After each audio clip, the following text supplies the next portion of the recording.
I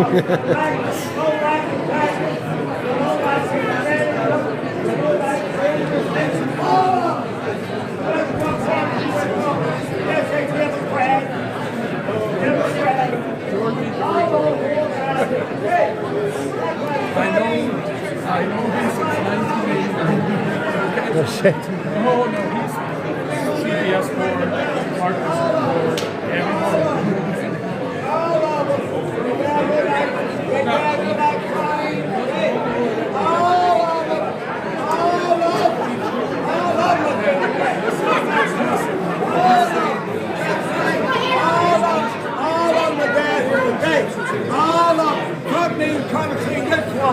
Tell him. Tell him.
Supposed to start at 10 o'clock. I guess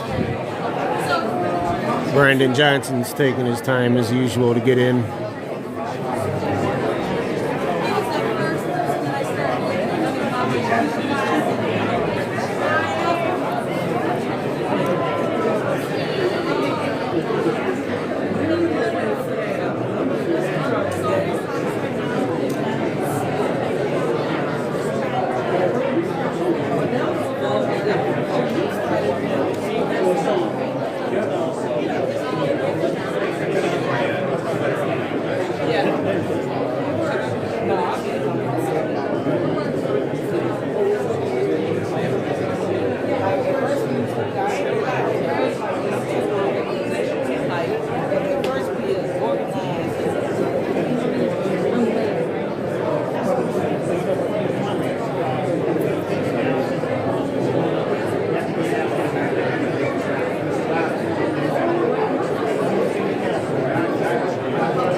Good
morning, ladies and gentlemen.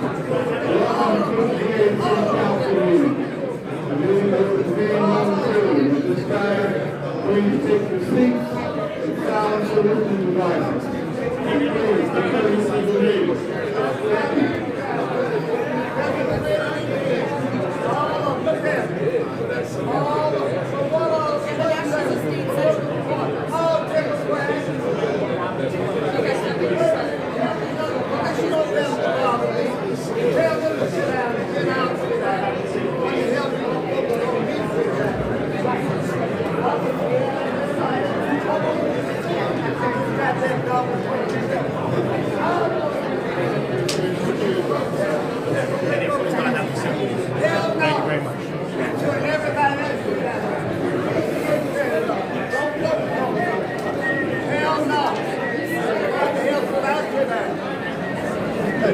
Sit everybody down and feel out to that. That's why all of these people guys, you better tell me, don't bother me. Everybody, don't bother me. Don't bother me. And all these people standing up. Don't go there. I'm not going to sit down and everybody else sit down. I want to be seen. I want to be seen. I'm going to take them home. Okay? Like all the rest of them. No! No! Tell them to sit down. I'm not sitting down there. Good morning, the council will come to order. Madam Clerk, please take the roll.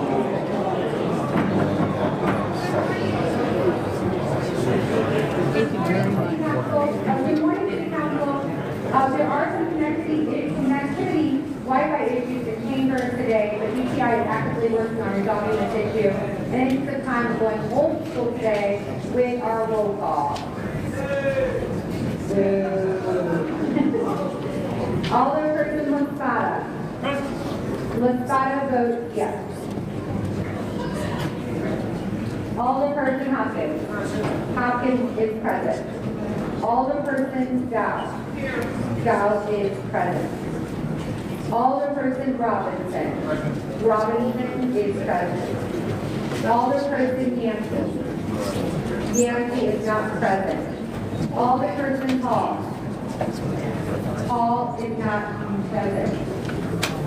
Alderperson Mitchell. Mitchell is present.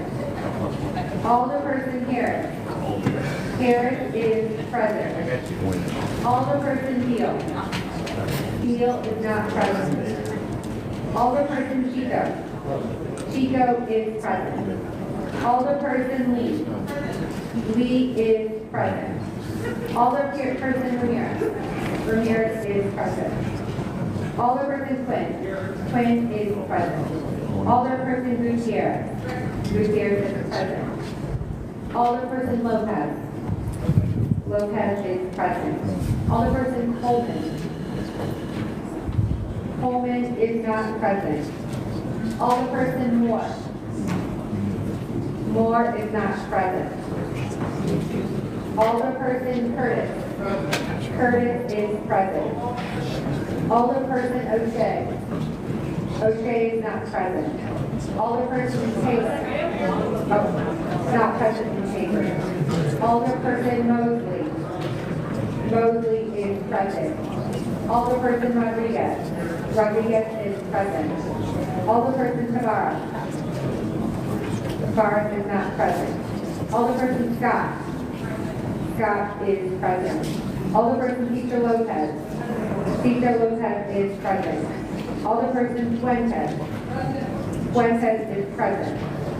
Alderperson Burnett. Burnett is present. Alderperson Urban. Urban is present. Alderperson Talifero. Talifero is present. Alderperson Cruz. Cruz is present. Alderperson Cardona. Present. Cardona is present. Alderperson Wagaspack. Wagaspack is present. Alderperson Rodriguez Sanchez. Rodriguez Sanchez is present. Alderperson Conway. Conway is present. Alderperson Ramirez Rosa. Ramirez Rosa not present. Alderman Villegas. Villegas is present. Alderperson Mitch. Mitch is present. Alderman Casado. Casado is here. Alderman Nugent is present. Alderperson Vasquez. Vasquez is present. Alderperson Napolitano. Napolitano is present. Alderperson Riley, not present in chambers. Alderperson Houston. Houston is present. Alderperson Lawson. Lawson is present. Alderperson Gardner. Gardner is present. Alderperson Clay. Clay is present. Alderperson Martin. Martin is present. Alderperson Mahapawan. Mahapawan is present. Alderperson Haddon. Haddon is present. Alderperson Silverstein. Silverstein is present. Alderwoman Coleman is present. Alderman David Moore. Present. Alderman O'Shea. O'Shea is present. Anyone else I missed? Okay, quorum is now closed.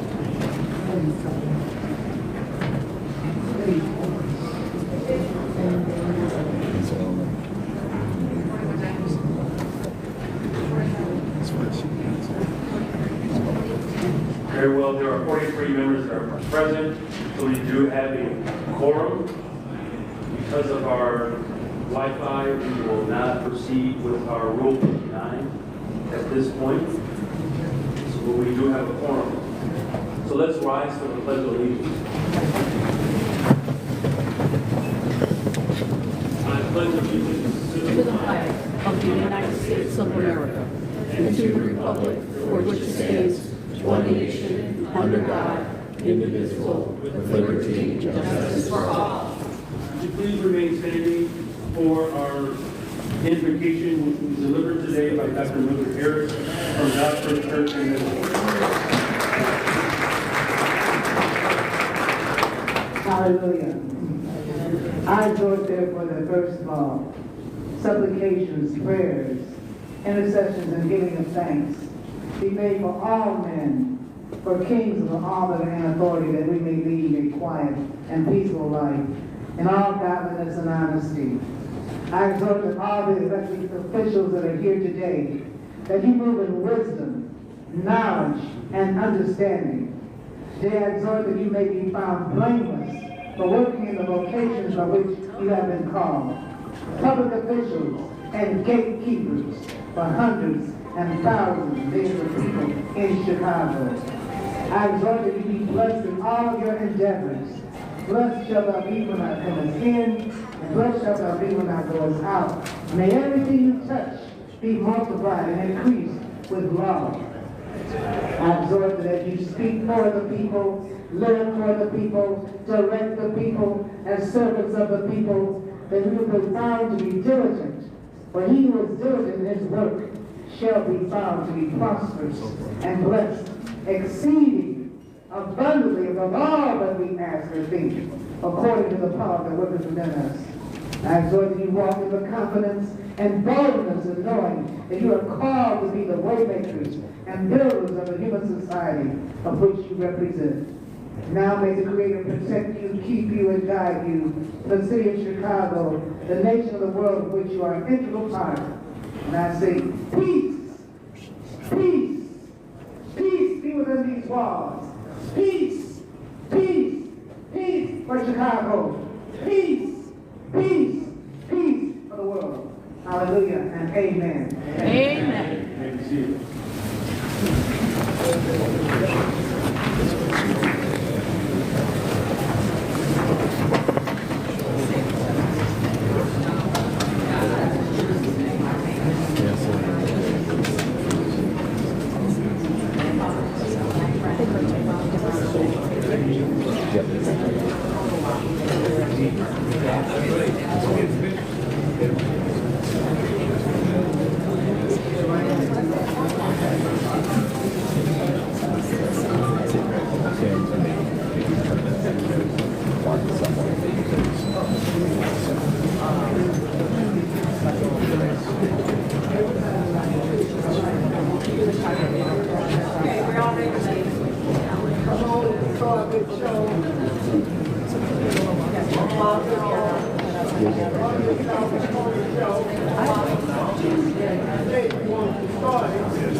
Thank you very much for your patience. I would ask that we would have leave from this body to allow us to acknowledge our former United States Senator and Ambassador because of our schedule.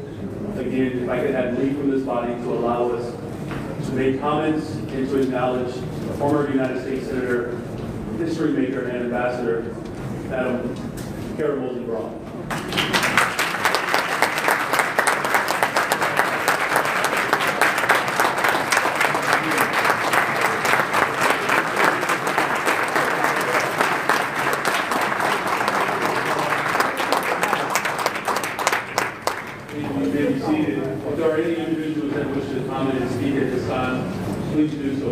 Chair recognizes Alderman Irvin.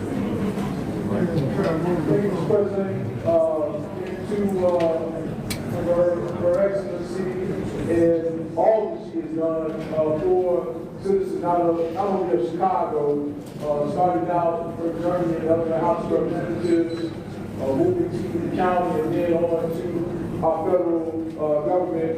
You are a piece of history that we can live with, see, touch, and still talk to. One thing that she told me a long time ago, she said that being here was about 75–80% of getting the job done. And you have always been there. No matter when you were called, how you were called, you've always been on behalf of our community. And again, even though we bring you here today, let's just say thank you, just to honor you.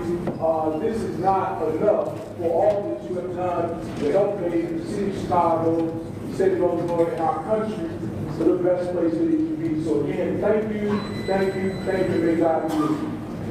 Thank you very much. We will have time for just 2 more comments because the ambassador has to leave. And so the chair recognizes the last 2 comments here, Alderman Moore and Alderman Hatton. Thank you so much, Mr. President, and I'll be really brief. Just graduated from college in 1990 and returned back home in 91, getting back involved with PUSH. Can't think of getting back, I never left. And our mandate was to get out there and make sure that we got elected. And that was something, and a fight that I enjoyed so much, working out there. It was easy because we usually galvanize the community for you, Senator. But one thing, Reverend Evans, I remember saying when you came to the fellowship, and I had to laugh because he cracked me up. He said, not only is she smart, but she easy on the eyes as well. And so he complimented you so well and got us to church to get out there and get out there for you. So you stood up and fought for this state. You brought our resources back, and we just want to say thank you and that we appreciate you. For forever love you, for not leaving Chicago, but always staying here to make sure you add value, especially times that I appreciate. God bless you. Thank you, Alderman Lord. Chair recognizes Alderman Adams. Thank you, Mr. President. Your Excellency, it is wonderful to see you again. And in this time period, I more deeply appreciate your commitment to public service, your lifelong public service and civil service. We've been seeing weeks and day after day where I know our very government members have. Right? We're losing employees. We are seeing the decimation of the structures of government.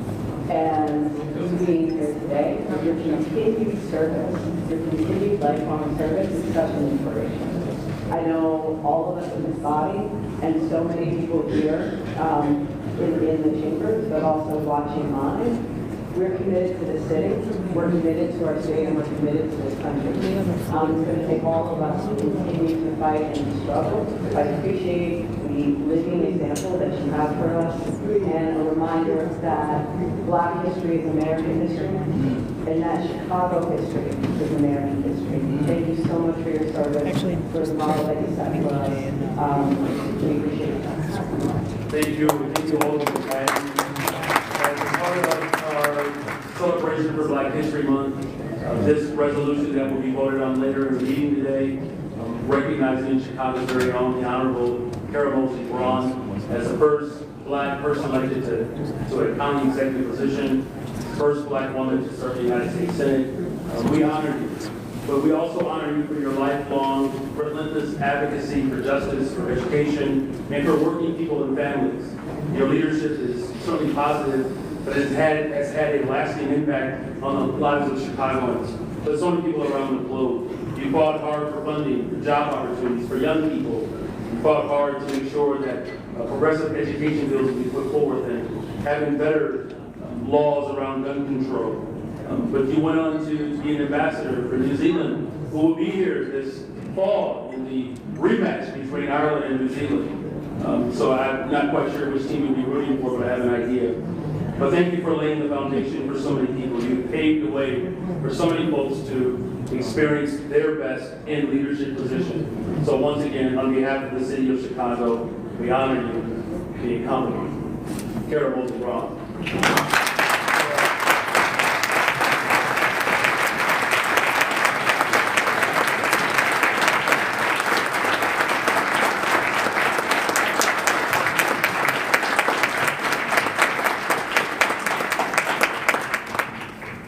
Thank you from this body to allow for leave.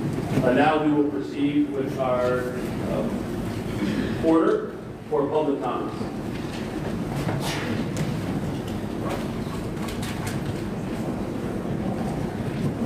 The council now begins the public comment period, which is limited to a maximum of 30 minutes. Each speaker is limited to 3 minutes. Speakers may not yield or transfer their time to another speaker. Any written comments that have been submitted will be posted and available for all the matters to be. Our first speaker this morning is J.J. Betts.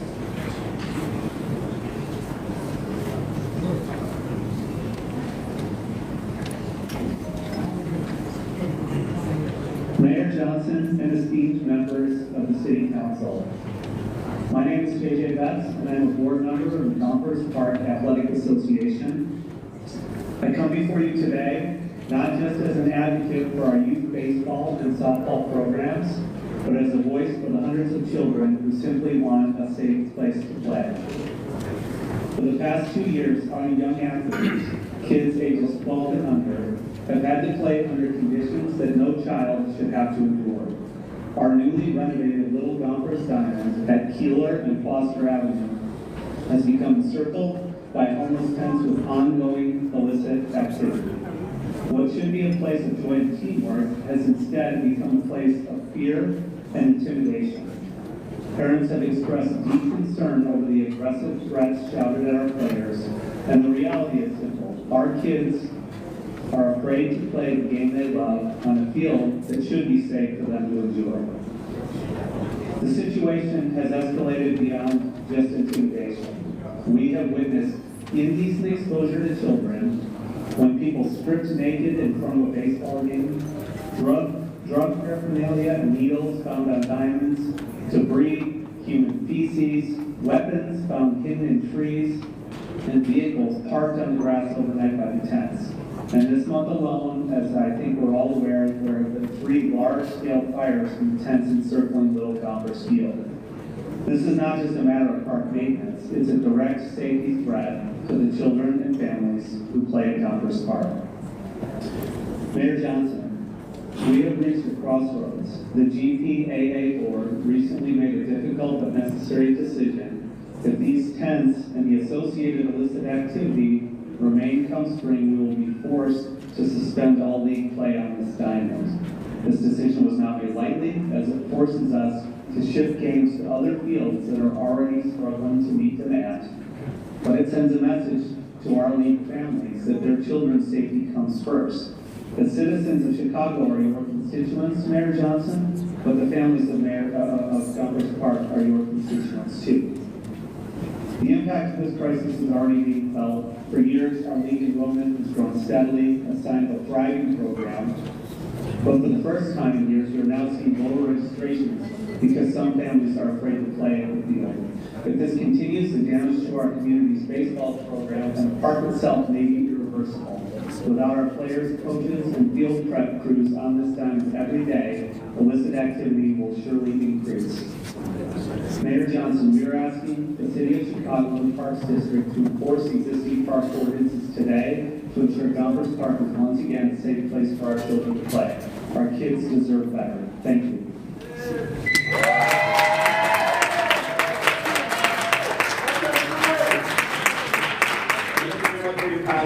Our next speaker this morning is Nicole Foster. Honorable Mayor Johnson and esteemed members of the Chicago City Council, the time for action is now. Gompers Park has been occupied for over 2 years by a tent encampment. The residents of Mayfair and Albany Park have fought tirelessly for a humane and effective resolution, and at long last, the unhoused individuals in Gompers Park are being given an opportunity for housing and vital services through an accelerated evening event. Once the unhoused accept the housing and help being offered to them via this AME, residents expect the same equitable enforcement of existing park ordinances, just like you provided, Mayor Johnson, to both Humboldt and Toohey Park after their AMEs. This is not about criminalizing homelessness. It is criminal to keep people in tents inside parks without any means to support basic human needs in 6-degree weather. Once suitable housing has been provided via an AME, residents want public safety to be restored to Gompers Park so that it is safe and accessible for everyone again. For over 2 years, residents have endured a public safety crisis. Just this month alone, 3 very large fires occurred in a single week. 3 violent dog attacks happened with an off-leash pit bull. Rampant drug use, prostitution, assault, and threats against residents. Parks littered with used drug deals, alcohol bottles, garbage, and human waste. Environmental destruction, including damage to trees. The Park Athletic Association warns that it may have to suspend Little League play on its newly renovated baseball diamond if tents remain or return. And just this weekend, wooden structures were starting to be built at Gompers Park. Enough is enough. It's unacceptable. Parks are not set up for housing individuals. This is not a viable solution. Compassion and enforcement must go hand in hand. Do not continue to surrender our parks to dangerous activities and chaos while the Parks District and city fails to uphold their responsibilities. Mayfair and Albany Park will not accept the double standards which demand the same equitable enforcement of existing park ordinances, just like we provided to both Humboldt and Toohey Park, Mayor Johnson. No more delays. The time to restore Gompers Park is now. Thank you. Get down on him. Our next speaker is Gail Beck.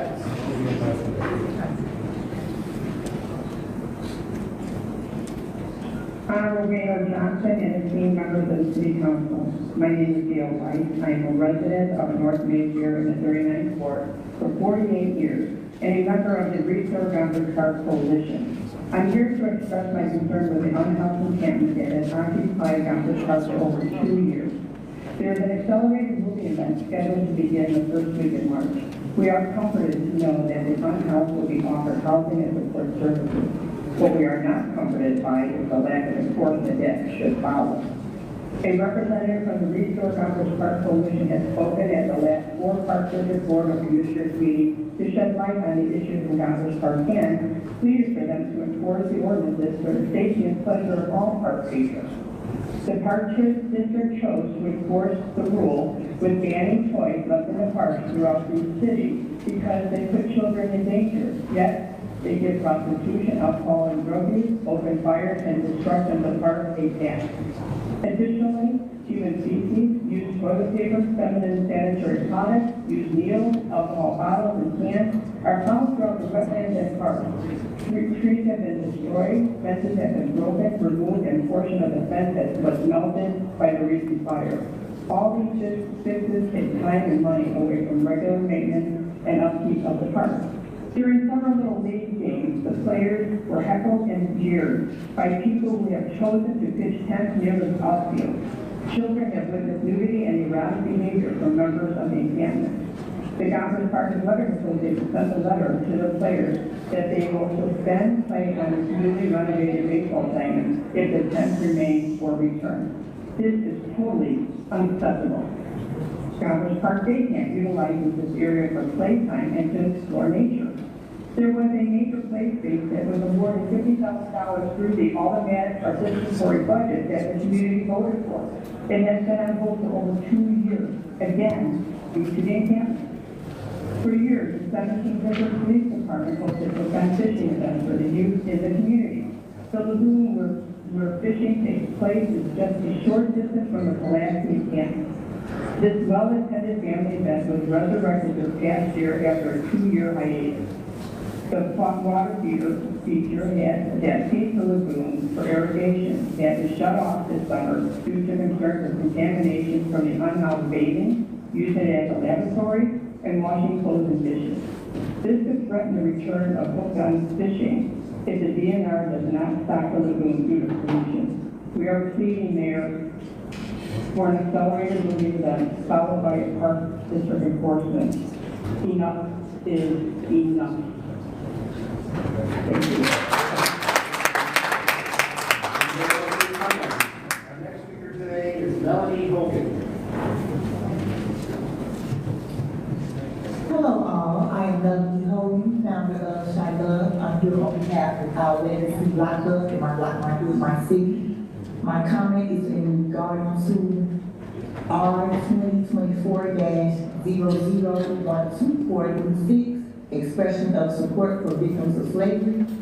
There's a request in the resolution that we stand in humanitarian solidarity with Africa. I am here to emphasize the importance of character development and accountability in this matter. I would first like to acknowledge the sensitivity of this subject and that there are a number of people who prefer that this stay a thing of the past.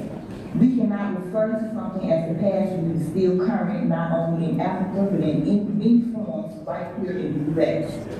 The manner in which these forms of slavery have prospered are in direct correlation to the character and lack of accountability of the groups implementing it, supporting it, or turning a blind eye.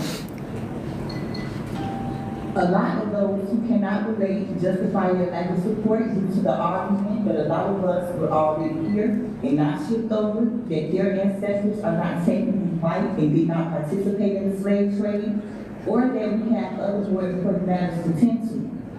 This is not a call to shame, trade, or that we have other more important matters to tend to. This is not a call to shame, but to bring awareness, not only on the subject, but self-awareness of the roles that we play and do not play when injustice arises. We cannot claim to stand against injustice and falter in action, deny, lie, or remain silent. We must face it. There should be a positive correlation between our words and our actual actions. Holding those accountable does not mean that we do not love them. It means that we love us too. And that there are boundaries and systems of change that must occur in order to continue this relationship. Thank you. Our next speaker is Lisa Stringer. Good morning. I am Lisa Stringer, a member of the Restore Gompers Park Coalition. I have been speaking at the Park Board Commission meeting since October. I am asking that once the unhoused in the park are rehomed through the upcoming AME, that the park ordinances be enforced, like they have been at Tui and Humboldt Park following AME. Today, I am going to read to you about a dog attack that happened in Gompers Park earlier this month. The owner of the dog that was attacked couldn't be here today to have her voice heard. This is her story. Almost 2 weeks ago on Sunday, February 9th, I was on a walk in Gompers Park with my spouse, a friend, a senior dog, Nala, and a 3-week-old baby when we were attacked by an off-leash dog. I had read about this dog on neighborhood community forums as early as December 20th when David Bentley posted a video of a similar attack on Pulaski Avenue. And just the night before, I had seen a community member warn that this same dog had attacked at least 3 other dogs/humans, all of whom filed police reports, to no avail. So when I saw a dog matching the description near the encampment, I tensed up. Seconds later, the dog was sprinting towards us from about 100 feet away. My friend just had enough time to put herself between the dog and our infant. But I couldn't pick up my dog Nala in time to keep the off-leash dog and our infant. But I couldn't pick up my dog Nala in time to keep the off-leash dog from latching onto her backside. It took my spouse plus 3 men from the encampment several minutes to pry the attacking dog off Nala. The whole time I held Nala's face and tried to keep her calm as she yelped in pain. When the 4 men eventually managed to restrain the attacking dog, I rushed Nala to the emergency vet where she received extensive treatment for her wounds. Her overnight stay and follow-up visits cost $4,000. The bottom line, we're thankful she is still with us. I filed a report at the 17th District Police Station and spoke to my Alderman Samantha Nugent. At both the police station and the emergency vet, officers and doctors knew of this dog given the previous attack. Still, it remains at the park, and its owners, either not present at the scene, according to the men who helped us, or not willing to identify themselves, have taken no responsibility. As an Albany Park resident, I am deeply saddened that I cannot go to my own neighborhood park out of fear for my safety. Moreover, I am horrified at the thought that these attacks will surely continue unless the city intervenes. What if it's a child next time? This is my message. Mr. Mayor, I know you have the power to make sure these ordinances are enforced. The chaos in Gompers Park cannot continue. Please enforce the ordinances. Thank you.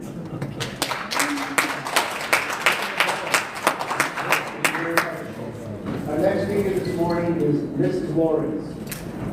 Let's go, Loran. Go. Come on, Loran.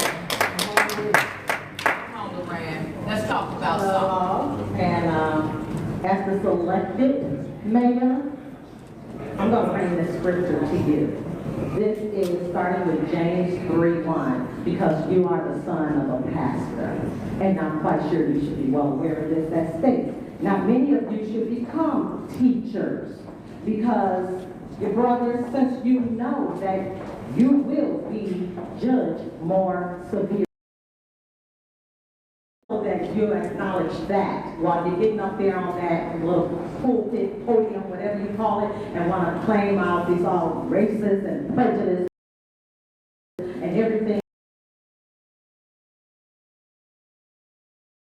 else that is going against you, that you know of my books. Indoctrination versus education. Let's go with that one, and social studies teacher. Dismantle the Board of Education is a problem for you, but yet next. Let's go to Raleigh, North Carolina, since you're acknowledging politicians. Back when there was a Willis Gray, 1898, that ran for the House of Representatives.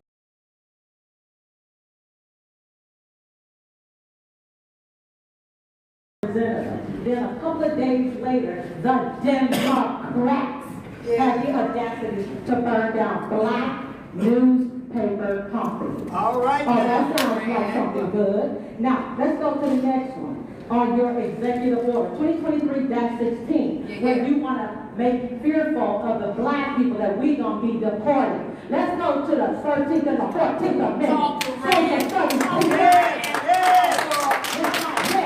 Let's go on to the Black Massacre, 1917, when people had migrated from the South to the 3 states of. Talk about that in your social studies, do you? Well, I'm gonna scroll on down some more here, because when you go to Washington, D.C., let's talk about you don't represent Chicago. We represent ourselves. You don't represent Chicago. We represent ourselves. So stop doing what they're talking about how you represent us. You're not even a Chicago. You're from Atlanta. So we don't need you representing us. We represent ourselves just fine, because I'm a natural born citizen. Right here in Chicago. Better than you can. So you need to stop with all this blah, blah, blah. And let me tell you, you don't have to.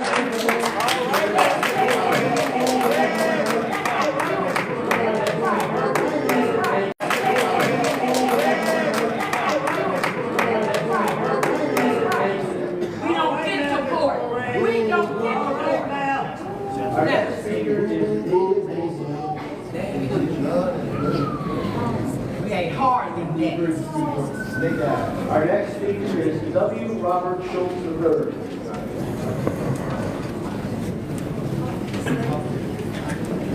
Good morning. My name is W. Robert Schultz III. I reside in Belmont. Great.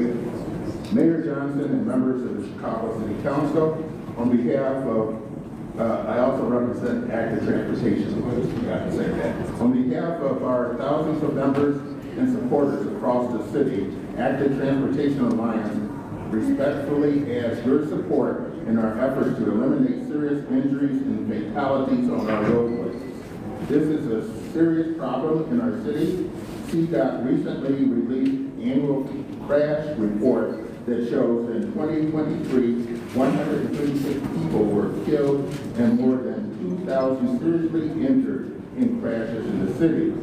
While people walking and biking are especially vulnerable, it is people driving or riding inside cars that make up the majority of these preventable deaths. Everyone is impacted. In addition to this human tragedy, this public health crisis has a serious impact on our economy and fiscal health. In 2022, crashes cost the state of Illinois an estimated $8 billion, according to the Illinois Department of Transportation, with Chicago and its residents bearing a significant portion of these costs. Today, 2 items are under consideration by this body that have the potential to transform our city streets and to create a safer environment for all our residents. That is the ordinance to lower Chicago default speed limit to 25 miles per hour and the proposed bond funding for our city's capital improvement program. Other cities such as New York, Boston, and Seattle have lowered their default speed limit to 25 miles per hour and are enjoying improved safety and enhanced quality of life.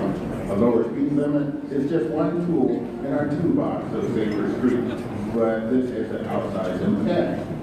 With 70% of the crashes associated with speeding, the change in driver behavior can happen. It's happened in other cities, and it directly leads to lives being saved. Notably, in many of these cities, this was achieved without an increase of enforcement. Last month, the City Council adopted a resolution to create a working group to reform the city's approach to traffic fines and fees. We look forward to that work. Taken together, a lower speed limit and an investment in our streets will help continue to make progress towards eliminating serious injuries and fatalities on our roadways. We respectfully ask for your support on both measures today. This is critically important for the young people in our community and the seniors like myself. Thank you.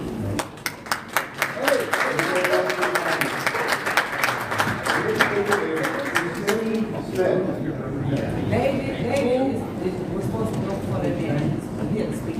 He didn't hear his name. Our next speaker is Mel Quinard.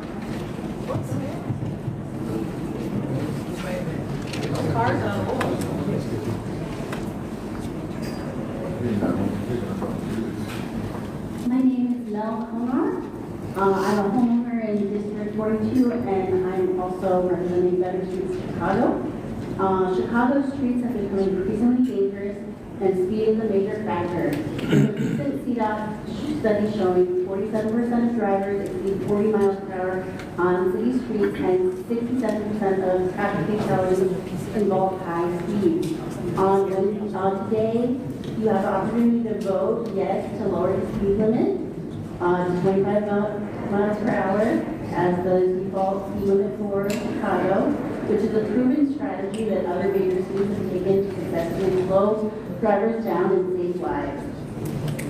Studies show reducing speeds by just 5 miles per hour from 30 to 25 miles per hour can cut the risk of pedestrian deaths in half during collisions. With 81% of Chicago's streets located within a quarter mile of a school or park, this change will protect our most vulnerable residents. Other major cities have already proven this works. Seattle saw a 20% reduction in injury crashes after lowering speeds, while Toronto experienced a 28% decrease in pedestrian crashes. Recent data shows that nearly half of Chicago drivers are driving over 40 miles per hour on major streets, far above safe speeds for our urban environment. This dangerous speeding isn't just an occasional problem. Unsafe speeds were reported on 98% of Chicago's major streets during the study period. We already have proof this works in Chicago. When Seattle reduced the speed limit to 25 miles per hour on North Broadway between Foster and Devon, average speeds dropped by 11%, and there was a 28% reduction in drivers exceeding 30 miles per hour. These significant safety improvements were achieved through simply changing the speed limit without additional infrastructure changes. It's relatively not too expensive to just change the signage. That's not going to take too much money. And it also is important for an equity consideration. Communities on Chicago's south and west side are currently experiencing a disproportionate share of high-speed traffic and resulting crashes. Lower speed limits would provide crucial protection for all road users in every neighborhood, regardless of age, ability, or how they get around, making our entire city safer and livable for everyone. I moved here from San Diego, so I wouldn't have to have a car, so I need to be safe being able to cross the street. Thank you. Our next speaker is David Mason. Let's go.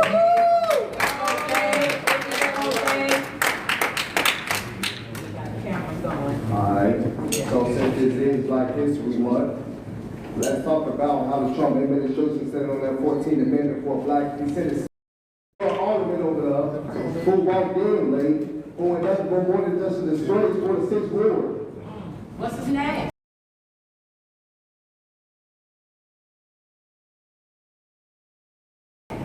Oh yeah, his name is Alderman William Hall. We gonna make a famous on Friday, don't worry about it. Right. Today, let's discuss an issue that hits home for all of us. Inflation is more than just a buzzword. It's a reality that affects how we live, work, and spend. Inflation is just about raising prices. It's about our money losing value, making it harder to stretch each dollar. The government has limited ways to fund its activities without directly raising taxes. And what is it? It can either borrow money, like how we did with the $40 million line of credit that you pulled out, or they can print more of it. But both actions lead to more inflation. When the government borrows more money, it competes with us for loans, driving up interest rates. it increases the money supply without a corresponding increase in goods and services, leading to too much money chasing too few goods. And also, Brandon Johnson, let's talk about how you get on Twitter and you talk about how you actually standing for your constituents in Chicago. And how you sit up there and you talk about how you actually helping us. When you got citizens over here, when his she keep telling you to solve her case, but what you do, you slam the door in our faces. You don't actually help us. And like she always say, you ain't gonna play kick the can with our lives. No, we ain't going for that. Historically, inflation has spiked during times of war when production focuses on weapons rather than consumer goods.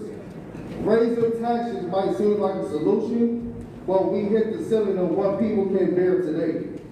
We worked 4 months of the year just to cover taxes compared to just over 1 month before World War II. So also, one last thing.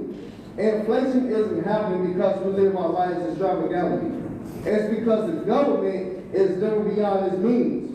Yeah. We need policies that prioritize fiscal responsibility and accountability. It's time for a change for the sake of our wallets and our future. All right, Dave. That's how you do it, Dave.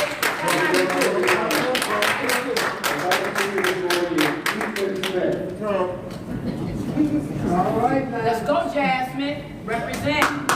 So I'm a activist with Chicago Alliance Against Racism and Political Repression. We are here today. We felt that the vote was going to be made to pass the subject of the Dexter Reed family, but we're being told otherwise. But I just want to educate everybody in this room. Before we get to this city council meeting, like there's a lot of people always here on this particular day, there are decisions being made throughout the week in these small committee meetings. I was just in the finance committee meeting to speak about the Dexter Reed situation.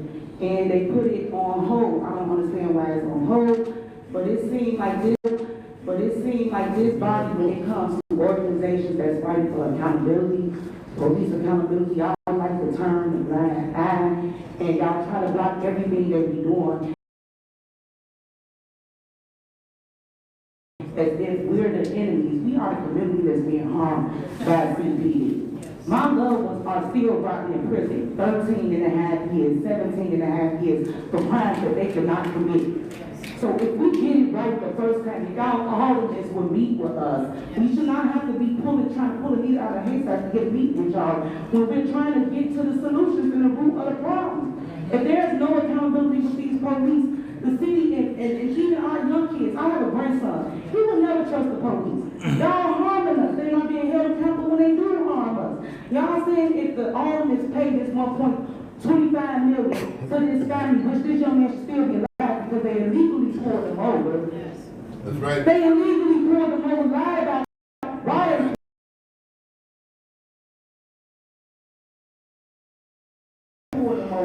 That's the facts. Let's talk about the facts.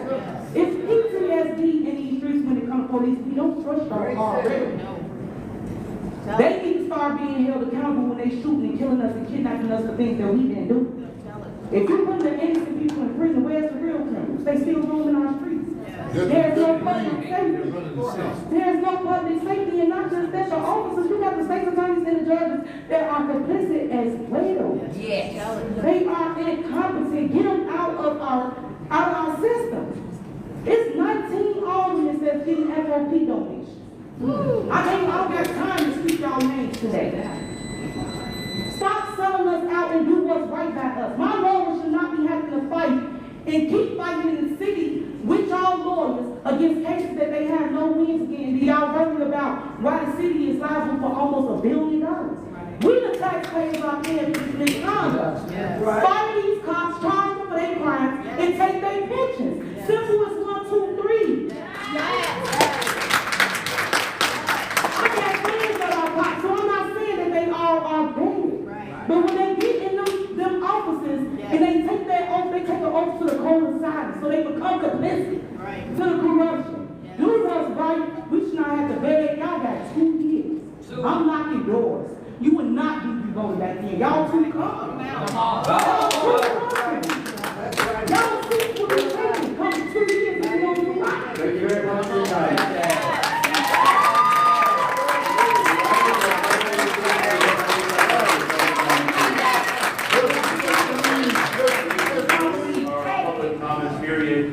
are two members that are requested to participate in today's meeting remotely. For reasons stated in Rule 59, Alderman Riley, and Alderman Taylor. Madam Clerk, could you confirm that both? Alderman Taylor. Here. Taylor is here. Alderman Wright. Present. Very well. Thank you, Madam Clerk. Can I get a motion to approve the remote participation and as the roll? It's been moved. All those in favor, signify by saying aye.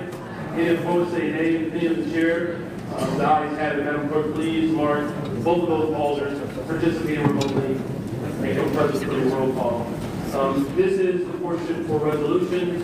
Before we attend the resolutions, we have one acknowledgement. And in partnership with the LGBTQ caucus, Alder Rodriguez Sanchez scheduled to honor Transgender Day of Remembrance for the month of January.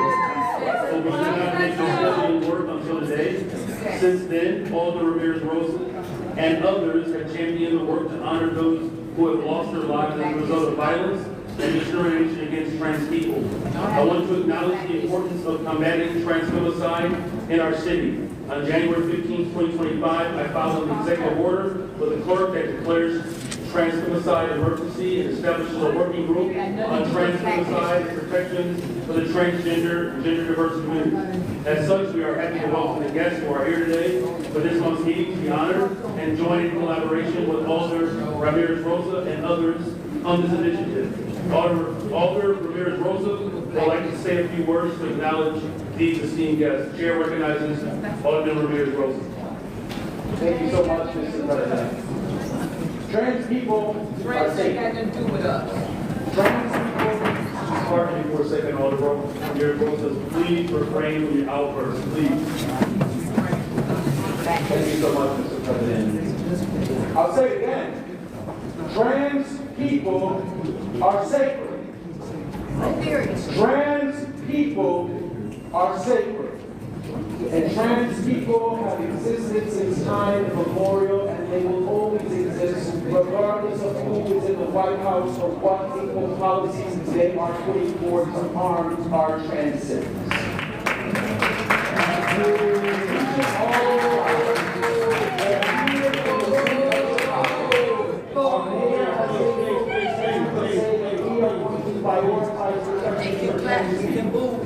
And today in this body, when the Committee on Health and Human Relations puts forward its report, we will have an opportunity as a council to join with our community and with our neighbor neighbors and to say that the city must take action to support trans people. See, when the federal government fails our residents, the city of Chicago stands up time and time again. And with the establishment of the Trans-Femicide Working Group here in the city, it will not just be making a declaration of our values, but we will be taking tangible actions to make sure that we are meeting on policies to protect some of our most vulnerable residents. So I want to take a moment to recognize some of the leaders that are standing right here to my left. I want them to stand. Come on, stand. Give them a big round of applause.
I would ask that you all refrain on your hand first.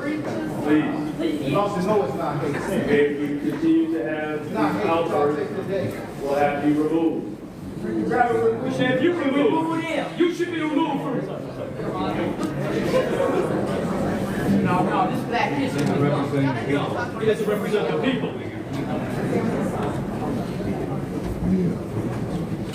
I would ask that the Sergeant at Arms will identify those that are engaged in outbursts. I would ask that you remove them. As soon as you see and hear an outburst, remove them, please. Tyranny.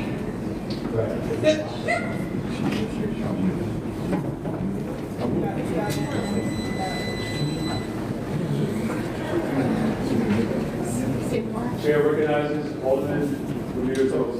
Thank you so much, Mr. Chair. And so thank you to my colleagues, thank you to the people in the chamber for joining me in recognizing these leaders. We have Silas Leslie from the Chicago Therapy Collective. We have Reno Ortiz from Passport Chicago. We have Sahara Bassett from Life is Work. And we have Shannon Lynn Parker from Brave Space Lives. Please give them one big round of applause.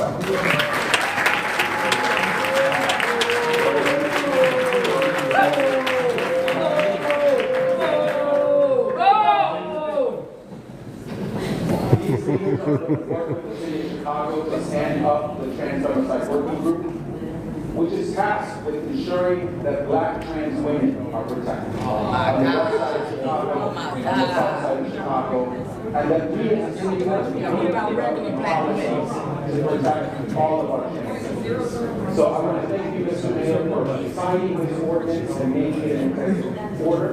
I want to thank the Command of Human Relations for advancing this measure to the body today.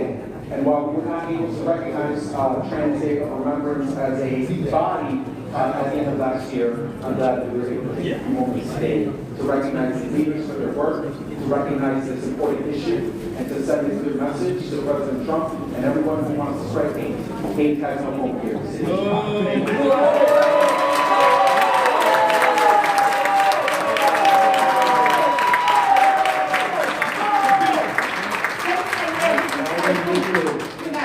Chair recognizes Alderman Mitchell. We got freedom of speech. Leave me alone. Very well, my apologies. There's one more altar that wishes to be recognized before we actually move to suspend the rules. Alderman Conway wishes to commemorate Heart Health Month. Chair recognizes Alderman Conway. Thank you, Mr. President. I'm proud to introduce this resolution recognizing February's American Heart Month. It's really an opportunity to raise awareness in the ongoing fight against heart disease and stroke. In partnership with the American Heart Association, we conducted CPR class this week, and I want to thank a lot of you for showing up, as well as many of your staffs as well. Learning this life-saving skill increases the chance of someone's survival 2 or 3 times if in this case of cardiac arrest. This is also something that is near and dear to my heart. For those who don't know, I was born with a lung temper as well. I had a hole in my heart when I was born. It was surgically repaired when I was 18. My 3-year-old daughter Birdie was also born with a heart defect. Fortunately, hers has gone away. But this condition originally prohibited me from joining the military, which I have to say I was eventually able to get a waiver, and now the military thought I must get into the shape. So all I would say to all of you is please take care of your hearts, and I want to thank you all, and thank Mr. Mayor for letting me say a few words, and appreciate all of your support for Heart Health Month. Very well, thank you, Alderman Conway. Alderman Mitchell, just indulge us, please, me. Chair recognizes Alderman Sabata. Very well, thank you. Madam Clerk, Chair recognizes Alderman Hall. Madam Clerk, you can add both Sabara and Hall to the form roll call. Now, Alderman Mitchell, to indulge us for the suspension of rules. Hearing no objections, did you make it already? Yeah, hearing no objections, so ordered in the interest of respecting people's time, we will forego reading the resolutions. We will go straight to the remarks from the City Council. The first, we will have a combined appreciation. We'll hear remarks for the first 2 resolutions and they are resolutions honoring National Reparations Awareness Day and honoring Black History Month.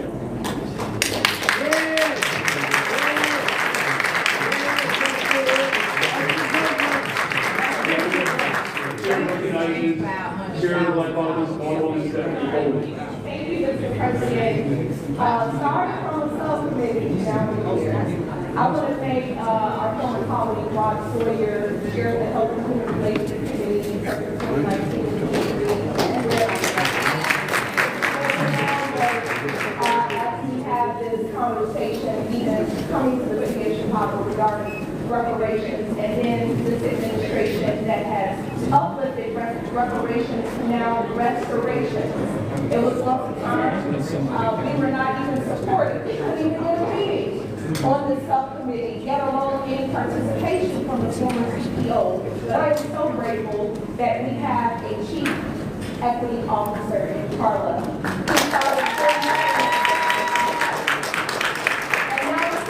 It will be more than just a flag raising ceremony at the beautiful David Plaza, but we will now have a real concrete data analysis and study in the amount of $500,000 that we will be able to figure out how economic development, health, education, community safety, mass incarceration, and over-policing.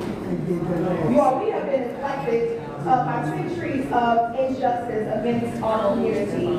And we are not ashamed of who we are, where we have come from, and I am so thankful for people like Pam Powers, Deidre Boyce, Lakeisha, Doc, for being intentional about making sure that we are redressing, restoring those harms that have been put upon us as a people, especially in this city of Chicago, where this city has been built on our backs. There are no greatest talents, there are no greatest flags, there are no greatest flavors than the African American community in the city of Chicago.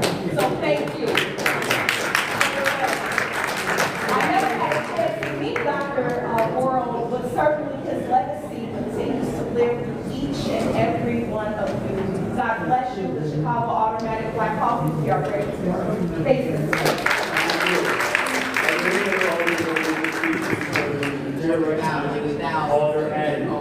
Tough time to be a white guy. Thank you, Mr. President. Hey, everybody. Happy Black History Month.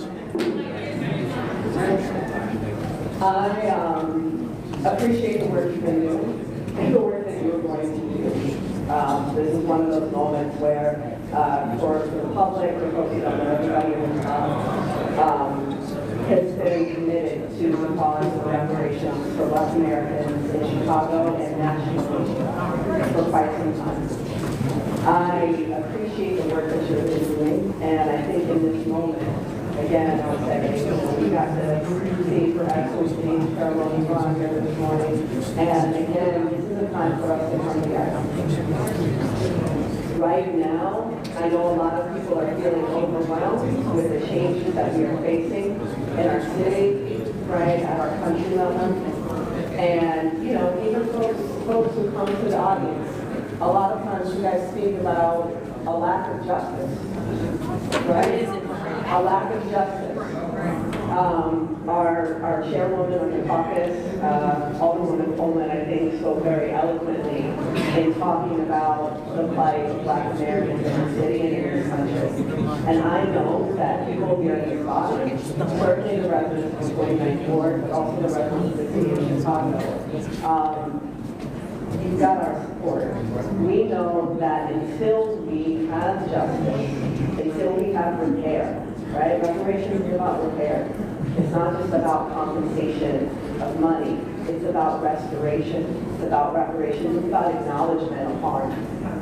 We've got to acknowledge that harm because we see what happens. You see some of those attitudes here today, right? Some of these attitudes of people who feel like they need to move and shout down other people, who feel like they need to put people down. That's what happens when people aren't healed. That's what happens when people aren't repaired. And there's truth in that the government of the city of Chicago, the government of this country, we're responsible for bringing that repair. for bringing that restoration so that we can heal, so that we can be whole, so that we can move forward together as a people.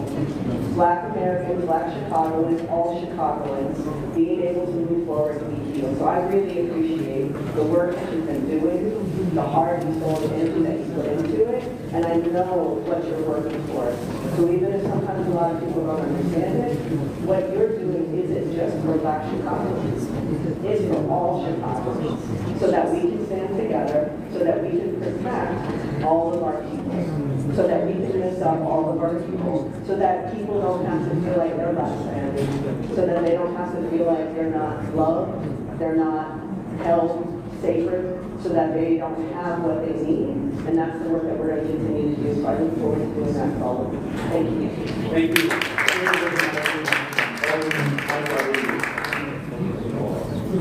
Thank you, Mr. President. I want to stand and join my colleagues, particularly Chair of the Black Caucus, Chairwoman Coleman, and also Chair of the Black Caucus Foundation, Alder Urban.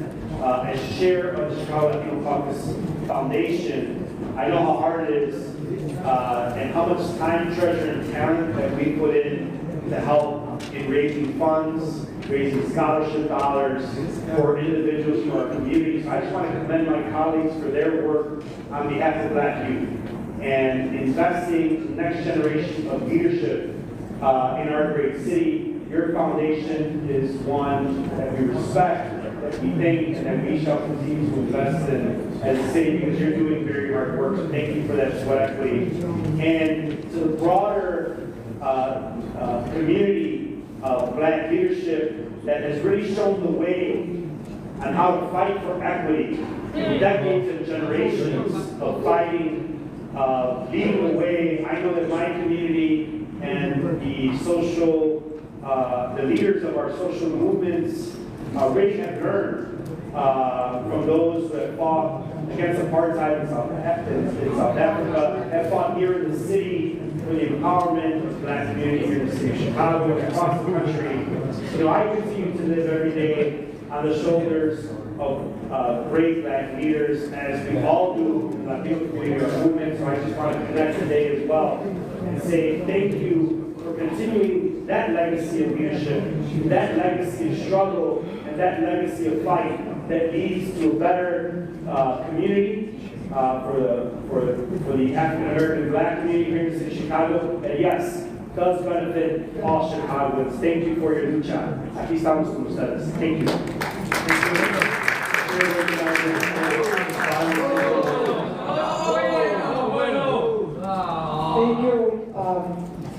Thank you, Mr. President, and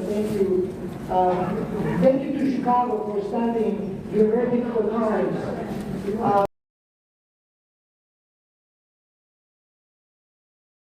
We do not have history, we found people. When I came to this country at 17 years old, it was a family, a Black family, an African-American mother who opened the door to me. So I'm able to go to school, finish high school, and be able to.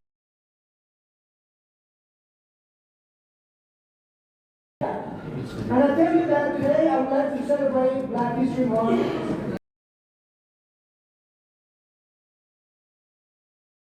Every day, regular people doing kind acts of love for the neighbor.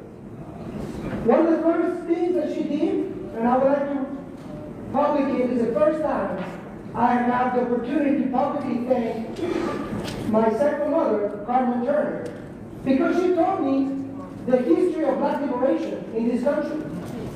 And those were some of the first books as a Black mother raising